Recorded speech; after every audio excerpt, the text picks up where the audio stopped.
October 25th, 1944, 06:45 hours, the Philippine Sea. The horizon is grey, wet, and angry.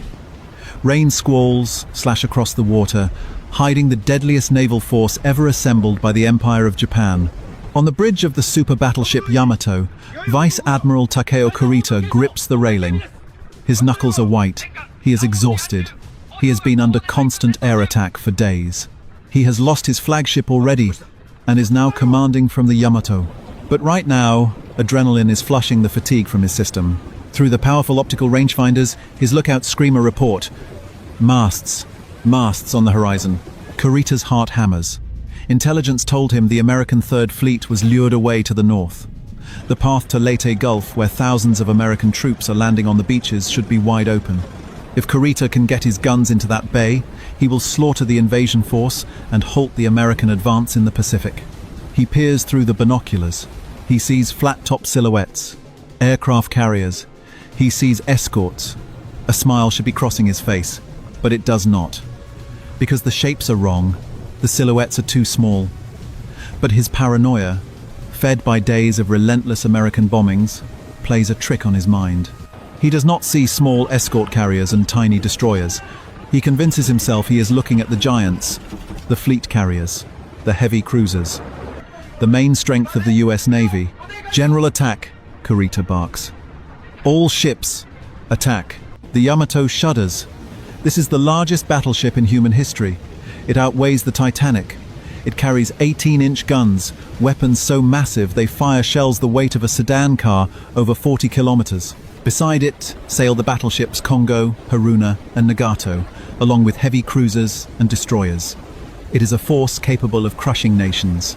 Across the water, roughly 17 miles away, a lookout on a tiny American ship freezes. He is aboard the USS Johnston, a Fletcher-class destroyer, a tin can. It has no armor. Its hull is thin enough to be pierced by a machine gun. It carries 5-inch guns that look like toys compared to the monsters facing them. The lookout screams into the voice pipe. Japanese fleet, battleships, cruisers, the whole damn Navy. Commander Ernest Evans, the half-Cherokee captain of the Johnston, steps onto the wing of the bridge. He does not look for an escape route. He does not signal a retreat. He looks at the Japanese horizon, lit up by the flashes of the largest naval guns on Earth. The shells are already airborne. They sound like freight trains tearing through the sky. Evans grabs the squawk box. His voice is calm. All hands to battle stations. Blank speed. Left full rudder. Captain, we are going in. This is not a battle. This is a suicide charge. And it is about to become the greatest mystery of the naval war. Why? 2 hours from now, will the most powerful admiral in the Japanese Navy turn his invincible fleet around and run away from a handful of tin cans? To understand the impossible, we have to look at the board.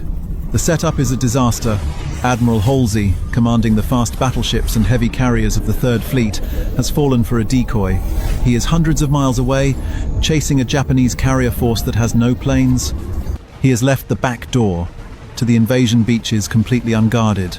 The only thing standing between the Japanese center force and the vulnerable transport ships in the Gulf is Taffy 3. This is not a combat fleet. This is a support unit. Taffy 3 consists of 6 escort carriers, slow, converted merchant ships jokingly called combustible, vulnerable, expendable. They carry slow bombers intended to hunt submarines, not fight battleships. Screening them are 3 destroyers and 4 destroyer escorts, ships so small the sailors call them barber poles. The mismatch is almost comical. The Yamato alone displaces more tonnage than the entire American unit combined. The Japanese heavy cruisers can outrun the American carriers. The Japanese gun range is nearly double that of the American destroyers. Mathematically, Taffy 3 is already dead. The Japanese computer simulations, had they existed, would give the Americans a survival probability of 0%. But Commander Ernest Evans does not care about math. "Commence making smoke," Evans orders. Black, oil-thick smoke pumps from the Johnston stacks. It hangs low over the water, mixing with the rain squalls. It creates a ghostly, artificial fog bank. The Johnston surges forward, tearing out of the formation. She is alone, one tiny destroyer charging a line of 4 battleships and 8 cruisers. On the Yamato, the Japanese gunnery officers are confused. The optical rangefinders on the Japanese ships are the best in the world, superior to anything the British or Germans have, but they rely on sight. The American ship is moving erratically. It is zigzagging, chasing the splashes. When a Japanese shell lands, throwing up a geyser of water, Evans steers the Johnston directly into the splash, betting that the Japanese gunners will correct their aim and not hit the same spot twice. It is a game of Russian roulette played with 18-inch projectiles. The distance closes. 18,000 yards. 16,000.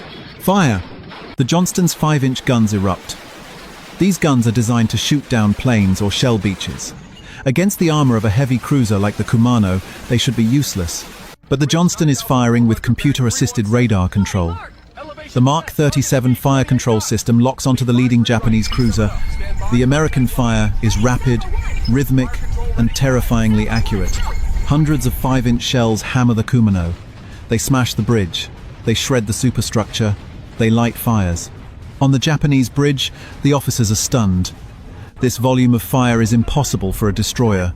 They conclude they must be facing a heavy cruiser. The fog of war begins to thicken. But Evans is not done. He is now within 10,000 yards. Torpedo range. Fire torpedoes. 10 Mark 15 torpedoes splash into the water. The Johnston leans hard into a turn, retreating behind its own smokescreen. The Japanese see the wakes. The heavy cruiser Kumano turns hard to evade, but it is too late. An underwater explosion rocks the ship. The bow is blown off. The lead ship of the Japanese cruiser line is crippled, dead in the water, by a single tin can. But the price is paid immediately. As the Johnston emerges from the smoke, 3 14-inch shells from the battleship Congo slam into her. They tear through the engine room. The speed drops. The ship shudders like a dying animal. The bridge is smashed. Commander Evans loses 2 fingers on his left hand and takes shrapnel in his chest. The Johnston is crippled. She is limping at half speed. This is the moment where logic dictates surrender. The ship is broken. The weapons systems are failing. The captain is bleeding out. But Evans wraps a handkerchief around his mangled hand. He moves to the fantail of the ship, shouting orders through an open hatch because the intercom is dead. "More smoke!" he yells. "We act as a decoy." He sees the other American destroyers, the Howell and the Heermann, beginning their own runs. They have seen the Johnston's courage, and they are following her into the fire. The ocean turns into a chaotic, swirling mess of colored water. The Japanese use dye markers in their shells to identify whose fall of shot is whose. The Yamato fires pink splashes. The Congo fires yellow. The sea looks like a deadly watercolor painting. Deep inside the Japanese formation, Admiral Kurita is growing agitated. His plan relied on a swift, clean strike. But the water is full of smoke. His ships are breaking formation to dodge torpedoes. And now, the sky is buzzing. The planes from the Taffy 3 carriers are arriving. These are Grumman Avengers and Wildcat fighters. They are slow, ungainly aircraft, and they are launching with almost no ammunition. Some have depth charges meant for submarines. Some have fragmentation rockets. Some have nothing at all. It does not matter. The pilots attack anyway. They fly directly down the throats of the Japanese battleships. They drop depth charges on steel decks, cracking hulls. When they run out of bombs, they strafe the bridges with machine guns. When they run out of bullets, they make dry runs. They dive at the Yamato, banking away at the last second. To the Japanese lookouts, a plane diving looks like a plane attacking. The Japanese battleships are forced to take evasive maneuvers. The mighty Yamato, capable of 27 knots, is reduced to swerving back and forth, unable to bring her main guns to bear. One American pilot, Lieutenant Commander Ernest Evans, has no weapons left. He sees a group of Japanese destroyers lining up a torpedo attack on the American carriers. He rolls his window down. He pulls out his service revolver. He flies over the Japanese destroyer, firing his handgun at the ship. It is absurd. It is insane. But it works. The Japanese are distracted. They break their aim. Back on the surface, the small boys are dying. The USS Howell is trapped. She is boxed in by battleships. She takes over 40 hits, her engines are gone, her guns are jammed. The crew fires manual control until the water washes over the deck. She goes down fighting. Then there is the Samuel B. Roberts, the destroyer escort, the slowest, smallest class of ship in the fight. Her captain, Lieutenant Commander Robert Copeland, gets on the loudspeaker. This will be a fight against overwhelming odds from which survival cannot be expected. We will do what damage we can. The Samuel B. Roberts charges the heavy cruiser Chokai. The Sammy B is so close to the enemy that the Japanese guns cannot depress low enough to hit her. The shells scream overhead, passing through the rigging. Inside the Sammy B's gun turrets, the loaders are working like machines. The barrel is glowing cherry red. They are firing around every 6 seconds.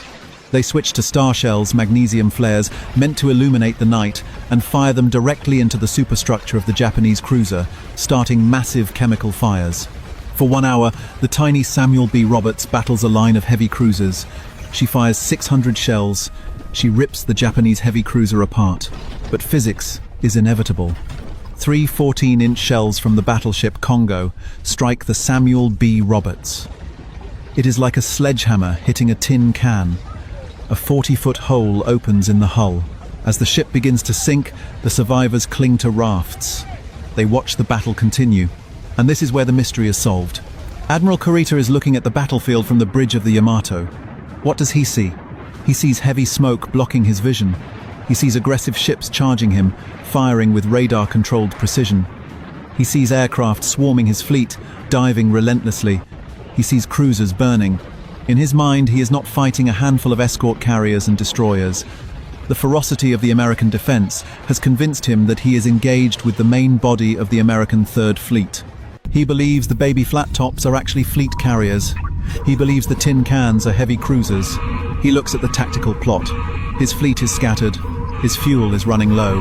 He has been fighting for hours against an enemy that refuses to die. An enemy that fights with a suicidal aggression he did not expect from Americans. Kurita breaks. At 12:36 hours, the order goes out. All ships turn north. On the burning deck of the escort carrier Fanshawe Bay, the American sailors cannot believe their eyes.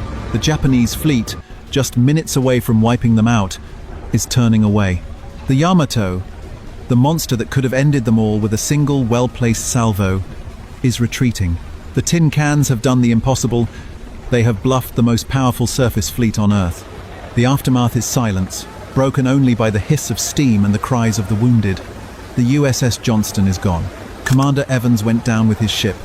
He will receive the Medal of Honor posthumously, the first Native American in the Navy to do so. The Hoel is gone.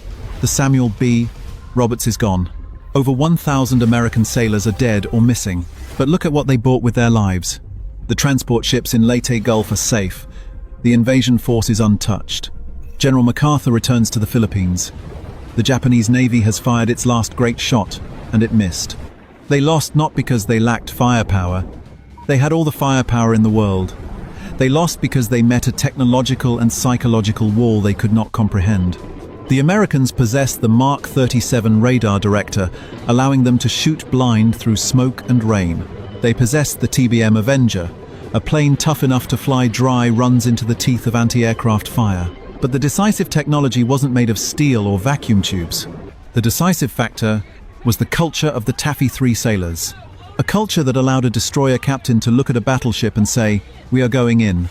A culture that allowed a pilot to attack a warship with a handgun.